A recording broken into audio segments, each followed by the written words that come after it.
భారతదేశంలో సార్వత్రిక ఎన్నికల వేళ పాకిస్తాన్ కీలక వ్యాఖ్యలు చేసింది. పొలిటికల్ మైలేజ్ కోసం భారత నేతలు ప్రసంగాల్లో తమ దేశాన్ని లాగొద్దని వ్యాఖ్యానించింది. జమ్మూ అండ్ కాశ్మీర్పై రెచ్చగొట్టే విధంగా ప్రకటనలు చేస్తున్నారని గమనిస్తున్నామని పాక్ పేర్కొంది. ఈ పద్ధతికి ముగింపు పలకాలంది. దీంతో కాశ్మీర్ అంశంపై పాకిస్తాన్ చేసే వాదనలు భారత్ ధీటుగా తిప్పికొట్టింది. జమ్మూ అండ్ కాశ్మీర్, లద్దాఖ్ ఎప్పటికీ భారత్లో అంతర్భాగమేనని భారత్ మరోసారి స్పష్టం చేసింది.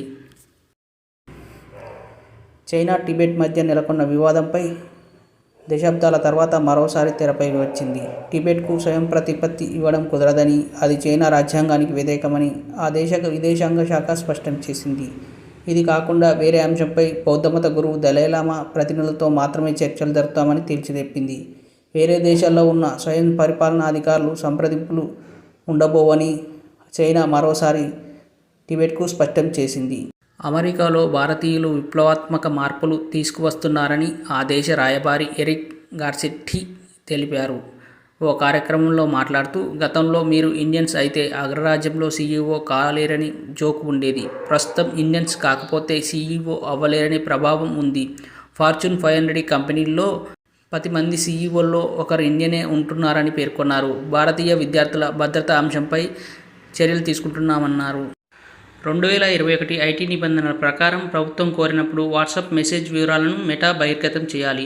అవాంఛనీయ మెసేజ్ వైరల్ అయితే దాన్ని మొదట పంపిన వ్యక్తిని గుర్తించడానికి సహకరించాలి. అయితే భారత్లో 40 కోట్ల మంది ఖాతాదారులు మెసేజ్ డేటాను ఏళ్ల తరబడి స్టోర్ చేయడం అసాధ్యమని కంపెనీ వాదిస్తుంది. పౌరుల గోప్యతకు భంగకరమని చెబుతుంది. ఎన్క్రిప్షన్ చేయాలంటే సేవలను రద్దు చేసుకుంటామని వాట్సాప్ మరోసారి ప్రభుత్వానికి స్పష్టం చేసింది. ఎండ్-టు-ఎండ్ ఎన్క్రిప్షన్ అంటే ఏంటో తెలుసుకుందాం. వాట్సాప్ మెసేజ్ పంపిన వ్యక్తి, రిసీవ్ చేసుకున్న వ్యక్తి మాత్రమే ఆ సందేశాన్ని చదవగలుగుతాడు. ప్రతి మెసేజ్కి క్రిప్టోగ్రాఫికల్గా లాక్ ఉంటుంది. దాని కీ రివర్స్ వద్ద ఉంటుంది. దీన్ని ఎండ్-టు-ఎండ్ ఎన్క్రిప్షన్ అంటారు. వాట్సాప్ సంస్థ కూడా ఈ మెసేజ్లను చదవలేదు. అవాంఛనీయ ఫేక్ న్యూస్, ఫేక్ వ్యక్తులను గుర్తించడానికి సహకరించాలని కేంద్రం కోరుతుంది. అది సాధ్యం కాదంటూ మెటా ఢిల్లీ కోర్టును ఆశ్రయించిన విషయం తెలిసిందే. బీఆర్ఎస్ ఆవిర్భావ దినోత్సవం సందర్భంగా పార్టీ శ్రేణులకు కేసీఆర్ శుభాకాంక్షలు తెలిపారు. త్యాగాల పునాదుల మీద పుట్టిన ప్రత్యేక రాష్ట్రం సాధించిన పార్టీ బీఆర్ఎస్. 10 ఏళ్ల పాలనలో బీఆర్ఎస్ అద్భుతమైన ప్రగతి ఫలితాలను అందించింది.